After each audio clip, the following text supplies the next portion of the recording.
ಯಾಕಂದರೆ ಇತಿಹಾಸ ಅಂದ ತಕ್ಷಣ ಸೊ ಎರಡು ಮುಖಗಳು ಇದ್ದೇ ಇರ್ತವೆ. ಸೊ ಅದನ್ನು ನಾವು ಪ್ರೇಕ್ಷಕರಿಗೆ ಅಥವಾ ಜನರಿಗೆ ಬಿಟ್ಟರೆ ದೇ ವಿಲ್ ಡಿಸೈಡ್ ಯಾವುದು ಸರಿ ಯಾವುದು ತಪ್ಪು ಅಂತೇಳಿ. ಯಾಕಂದರೆ ಇತಿಹಾಸಕಾರರು ಒಂದನ್ನು ಒಬ್ಬರು ಒಂದು ರೀತಿಯಲ್ಲಿ ನೋಡಿ ದಾಖಲಿಸಿರ್ತಾರೆ, ಇನ್ನೊಬ್ಬರು ಇನ್ನೊಂದು ರೀತಿಯಲ್ಲಿ ದಾಖಲಿಸಿರ್ತಾರೆ. ಇದು ಹೀಗೆ ಅಂತ ಹೇಳಲಿಕ್ಕೆ ಸಾಧ್ಯನೇ ಇಲ್ಲ.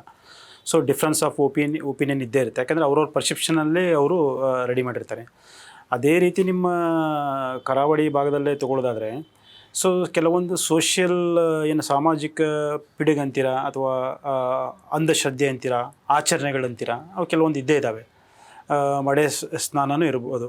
ಸೊ ಇಂಥ ಪದ್ಧತಿಗಳ ಬಗ್ಗೆ ನಾವು ಇಂದಿನ ಪೀಳಿಗೆಗೆ ಜಾಗೃತಿ ಮೂಡಿಸುವಂತಿರಬೇಕು.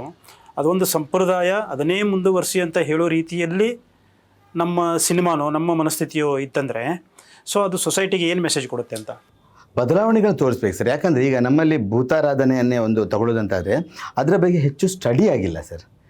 ನಾನೊಂದು ಏನು ಹೇಳಬೇಕಂದ್ರೆ ಪೊಳಲಿ ಅಂತ ಒಂದು ಜಾಗ ಇದೆ, ಅಲ್ಲಿ ರಾಜರಾಜೇಶ್ವರಿ ದೇವಸ್ಥಾನ ಭಾಳ ಇದು.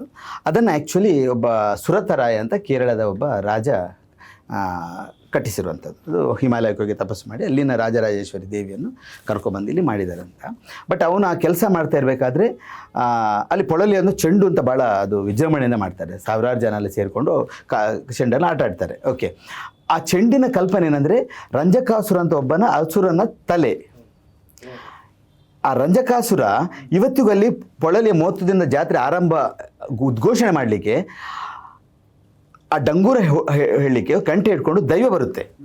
ಆ ದೈವ ಯಾರು ಅಲ್ಲ, ರಂಜಕಾಸುರ. ಸಿ ಜನರಿಗೆ ಗೊತ್ತಿಲ್ಲ, ದೈವ ಹಾಕೋನಿಗೆ ಗೊತ್ತಿಲ್ಲ ತಾನು ರಂಜಕಾಸುರ ಅಂತ.